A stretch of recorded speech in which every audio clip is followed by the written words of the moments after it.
Hi guys, I'm back with the second episode of What to Play over the Weekend Ranked, the series where I analyze all the meta decks and the decks that are the most played, so essentially forgive to you a boost in your Weekend Ranked. So it's 2 months that I don't make a video about this series, because since we didn't have any patch, the meta was pretty stale, but since the last video the meta kinda shifted a lot.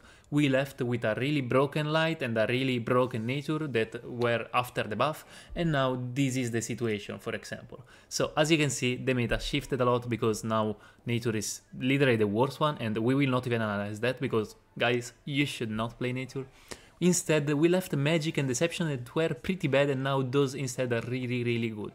So yeah, the things changed a lot, and we will analyze all of that. I will analyze all the decks essentially of each god, just not nature, guys, because as I said, I don't feel like you should play it this weekend or even maybe the next weekends. We'll see if the meta will shift another time. I will make another video, but for now, guys, don't play nature. Another thing before going into each different list is that I will analyze some budget lists and some more price lists, so for make happy everyone essentially. So as you can see, Deception and Magic are in the best spot, then there are some at 50%, and then Nature is the worst one. On popularity instead, War is the most common, followed by Magic, and obviously Nature is the last one because, yes, it's pretty bad. So, let's go check instead of literally the archetypes. As you can see, Order Light is really in a good spot, but yeah, it's not really popular, so not super good. But yeah, essentially I would say that the first really good deck that is really common is Hydra Rush. As you can see, 55% win rate over 5% total games, and even Anubian, and even ATLANTEAN. Yeah, those are probably the 3 main archetypes that are common to play and that are really good. Then there are like more skilled and mainer essentially deck that are like Deception, Mayday. The video I made about Mayday Deception, you should check it. Really good with Sicko Perico, the best Mayday player, and the Rock Drake and Order Light. Like those are decks that I don't suggest to you to literally try in weekend because are pretty skilled. So I mean, those are really good though. So if you know how to play those 3, you should. But if you don't know, I would go on Hydra Rush, ATLANTEAN, and Anubia, to be honest. So let's start literally searching for some list. The first list I want to start with, a list literally crazy, guys. $9. This is in Mythic, 60% win rate in 100 games, and overall 52. Really good, over like 2000 games. $9. So what deck is this? Essentially it is, as you can see, a guild deception. Is a lot that we don't see this. So it's like not an Hydra Rush, it's like literally just an aggro deception. And why it does work, this deck? So essentially it does work, I would say, literally almost for this card. That is a card that you draw a card for each guild. So since this deck is all guild, this card is really strong. And another really important card is this one, that each guild you play, essentially you get a free Stone Skin Poison, Hunting Trap, so it's really good in this deck. Obviously, because everything is guild. But yeah, essentially, how do you play this deck? This deck, we can say that you play like similar to Hydra Rush, I would say. Like, you really just go aggro mostly, because, I mean, as you can see, this is your mana cure. Like, this is...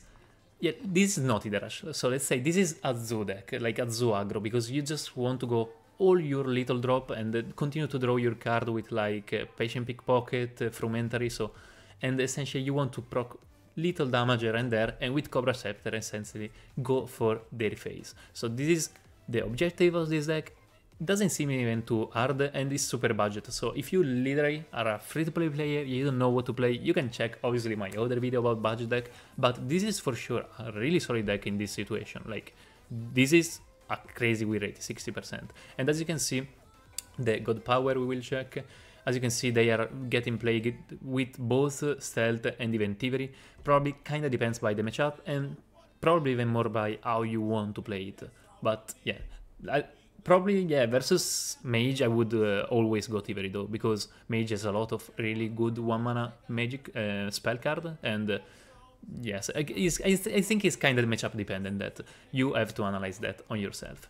So let's go on the second deception, that is the best one in my opinion. Like, the Hydra Rush is really in a good spot. As you can see, the number confirmed that, because 65 on 200 games and 6% on 1000 games is really the crazy win rate.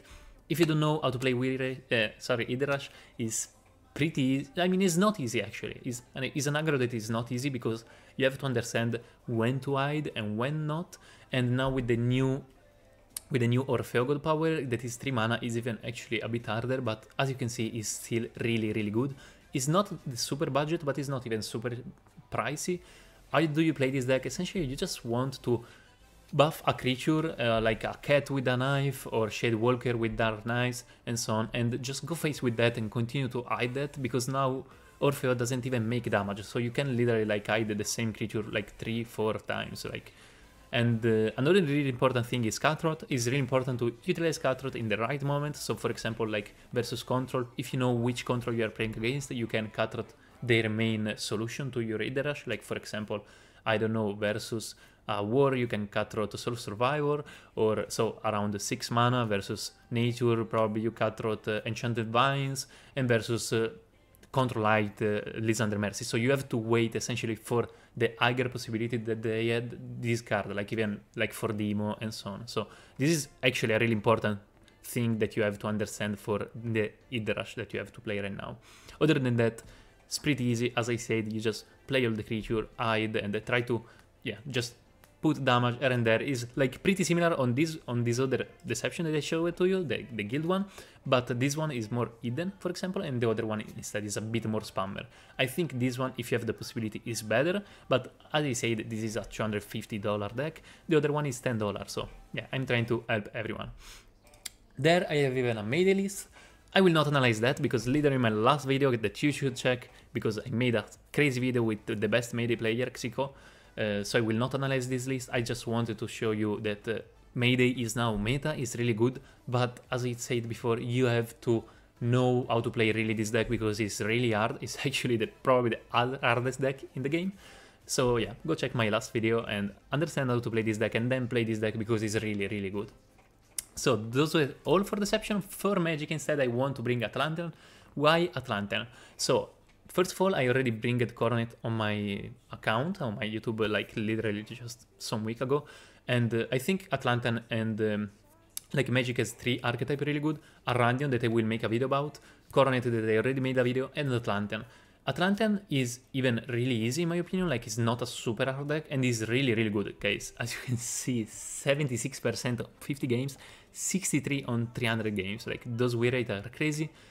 It's not even so hard, like the crazy fact is that the majority of the deck I'm showing to you like are aggro, that, I mean, I'm not saying aggro is super easy, but generally are a bit more easy because you have a bit less line. So what you want to do essentially, like you just want to go wide, continue to draw your Atlantean, and like really main card that I can say probably are like this card that gains protected every turn, so it's super sticky. And obviously the main card, like literally the main card, is Francesca, that create a 15/15 with God Blitz and like infinite attack as long as you can kill creatures. So yeah, this is obviously the main part of the deck. Other pretty good thing are, as you can see, different thing we can say. There is Mana Starved that is actually not bad because, as you can see, this deck is not even running spell, essentially, just a Dimension Door. So essentially you will foresee a lot of Atlantean, and this will be a 5/7 for 5 mana that is a really big body, really stick. And the only other card I want to say is this card that I really love. This card is a 3/2 with draw, like you will draw always, and like it's literally crazy, a 3/2 for draw in my opinion. Really good. And yeah, this is Atlantean, just go wide. Even this one, like it's an aggro, you go wide, you go face, and then you close with Francesca essentially. Yeah, the only thing important about this deck is that instead of the other 2, you can probably even keep a bit of resources. Like you generally don't do that, but is actually a possibility to keep like some bunch of 1 mana, 0 mana Atlantean for try to make a Francesca turn really big, or like around 6-7 mana if you want. But yeah, the majority of the time you just go aggro and go face and win. And I mean, it kinda works. For War, so for War I was trying to find a deck. I wanted to find a deck cheapy because oh, we didn't check the price of Atlantean, but it's not like even this one is pretty budget, guys. $100 in Gods Unchained is pretty budget. By the way, let's go back to our relic. This is crazy, guys. $16. Like I'm trying to find deck, and after there will be even some pricey deck for everyone, as I said. But right now I'm trying to help all my free-to-play buddies, and we have there a $15 deck with a 72 win rate over 14 games, and even 55 over 270. So like, those win rates are crazy for this price, and I'm taking all the decks just in Mythic. Like, I'm not going all under the Mythic. So for who is not in Mythic, guys, it doesn't mean that I'm not considering you. I mean, this means that this deck works. So probably in your rank, if it's lower, it will work even better, because I mean, those decks are the good decks, essentially. Like, if you take a deck that is a good win rate in lower ranks, probably if you bring it in Mythic, it will do bad. But if you bring a Mythic deck a bit lower, probably will do better. So that's why I'm taking just from Mythic rank. By the way, how do you play this deck? So this deck got buffed with the last Tides of Fate, because there are really good cards for this deck that are essentially, there are a bunch of cards, not a lot, but a bunch that are really important. Gem Fused, that is super good. You make 6 damage, you draw 2 cards, like really good. Retaliation, that is perfect for this deck, because you even tank a lot of times with your Relic, so this card essentially will be always a 3 mana removal, so it's really good. And even Zaskia for draw your Mana Surged card that you have a bit. And Clawfang can give you a bit of bars, but I don't think it's super important. But how do you play this deck? So is Relic War, so essentially you want to put all essentially on a Relic or 2 Relic and buff those, and do the combo with Unrestrained Power that double the strength of your Relic and Whetstone. So essentially you put Whetstone before, so like for example you have a 5 attack Relic because you talk with I need a weapon. You put a Whetstone, it goes to 9, and then you buff the double, it goes to 18. You can even attack 2 times with that, or you can even double another time that. So essentially this deck is literally just a set-upping of your Relic combo, and in the meantime trying to survive. And why is that so good right now? Because with the new cards is really a lot better. Actually, I forgot to say the best card that got added on Tides of Fate is Dragonfang. This card is crazy because it's a Relic. I mean, it's not a huge Relic because it's a 1-3, like you can say, yeah, it's pretty bad, but you will buff this Relic eventually in a lot of ways in this deck. And when you buff it, is with a Relic with Leech. So essentially, if you have a 10 damage Relic with Leech, you're like immortal and you're pushing 10 damage every turn. So that's why this deck got a lot better. Another really important card is Blood Price, that is Relic Retaliation. Works really fine in this deck because you essentially take damage every turn since you have almost no creature, and you draw 2 cards that is super important for combo decks like this one. So those are all little things that here and there made this deck super good and super budget. Okay, now my whale friends, we got MSN, my old teammates, really skilled player, and he achieved almost 80% win rate on this deck. So to be honest, don't expect to reach 80%. I mean, if you do, I'm super happy for you guys, but this man is a Control Light player since like 2 years, so he for sure know how to play it. But so this deck is, as I said, a whale deck, but is still really good. Control Light, always good.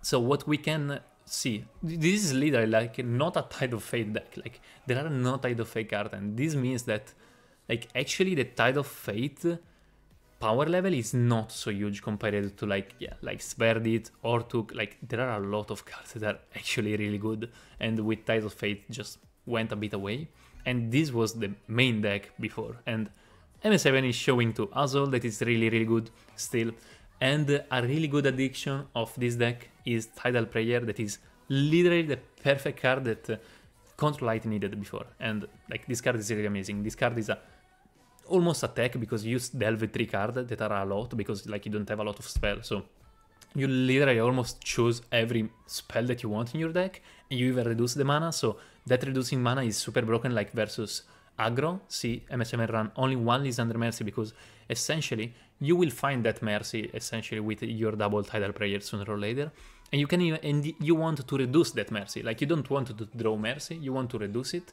And if you reduce it versus aggro, you have a 6 mana, a super board wipe, everything away, and then you play Demo, Ortuk, and so on. So that's why this deck is super good versus aggro, even because before that 6 mana, you still utilize Censor, Inquisitor Informant, Hibernite, Cern. Like, this deck is literally amazing versus aggro. And versus control is still really good because you still have Teriel, you still have value like Inescapable in Duty, and see, MS7 is running double Embalmer because he knows that this deck is still really good versus aggro on itself, literally just with the double Tyler Prayer on Lysander Mercy and some Order Ender, so he wants to be a bit more greedy versus control, and this is make totally sense. The last thing I want to show you essentially is Dearly Departed. This card is really important just for literally an archetype, I would say, probably 2 archetype, like Combo, Mage, Combo Deception, like Mayday, and Arandion. Because those decks are actually all really good in this meta, like Arandion is super good, Mayday is super good, even Coronet is really good. So this card makes super sense, even because you have Lyx Levi, so essentially you want to Dearly Departed and Lyx Levi your Dearly Departed, so you obliterate essentially their card. And this is another reason for run Tidal Prayer, because this card is amazing, because it's situational, like versus aggro you want to find Mercy or Order, and you can find that with 3 Delve. Versus control instead, you are not finding your Lyx Levi, and your opponent is ready to OTK you with like Arandion or I don't know, Mayday and so on. You can Tidal Prayer for try to find your Lyx Levi. So that's why this card alone really improved this deck a lot and was literally the last buff it needed. So because it was already really good before. So this deck essentially really skilled, as I said, is not super easy because you have to interact with your deck, with your Void and so on, but it's really funny. It's pretty long to play, to be honest. Not even huge, like it's not light, so yeah, it's a bit faster than that. But it's really funny, really good, a bit skilled, so, and a bit pricey. Okay, let's go with the last deck. Actually, is this one, sorry. The last deck is Rock Drake. So, I wanted to bring you Anubian because it is a bit easier. Both are really good in this situation, even Bomb Drake. Like, there are 3 that deck that are really good right now, that are Bomb Drake, that I will make a video about, so I didn't bring it right now. One is Anubian, that, I don't know, I just don't like Anubian, but actually Anubian is pretty good, like it's in a really good spot, and it's even like not super pricey, so if you want like $100 I think it costs, and those are really good, like it's around literally a bit less than Rock Drake. I would say, yeah, Rock Drake is around 65% and Anubian like 60, so yeah, a bit lower, but is a lot easier. Like if you want to play that this weekend and you never played Rock Drake, you should just play Anubian, because guys, if you try Rock Drake in ladder, trust me, you will not end well. And yeah, this is the second most skilled with Mayday. Probably are even more skilled. Like, no, it's literally there. Like, both are really hard. This is a bit more math. The other one is a bit more skill in the line, in my opinion. And how do you play this deck? If you don't know, essentially the main card is Over the Line. So you want to OTK your opponent with Over the Line. And how you do that? You do that with your Rock Drakes and with essentially Bitter Ending. You will find Anotep, that is an 8/8 that lower the mana of one of your card, paying in your life points, essentially mana, health, what am I saying? And essentially you want to OTK all in one turn. Guys, it's really hard. I will make a video about it because explaining right now is like super hard for me. Like essentially, yeah, you want some Rock Drake following with Necronomics, then with Bitter Ending, and then with Serris, and then Over the Line. And this is like the most general combo. Then obviously, like as I say, this is super skilled versus control. You want to draw a lot and kill yourself because you need lower health for Bitter Ending. While instead versus aggro, you want like to sleep the board, try to clear the board with the Sulfuric Rain, and so on. So it's really skilled. It's impossible to say like that. I'm reacting that I didn't bring it Anubian because it would have been a lot easier to explain. So yeah, just play Anubian, put Takat, play a lot of Anubian, and take the win. Okay guys, this was all. I hope you really enjoyed this series. I'm making like with no editing because Madman was doing like that and you guys had good feedback on the first episode. If you would love to have even clip, like more edited video with like clip on each deck, how it does play at least a bit, please say to me in the comment and I will do that. And I guess see you to the next video. Oh, and before, go check this one.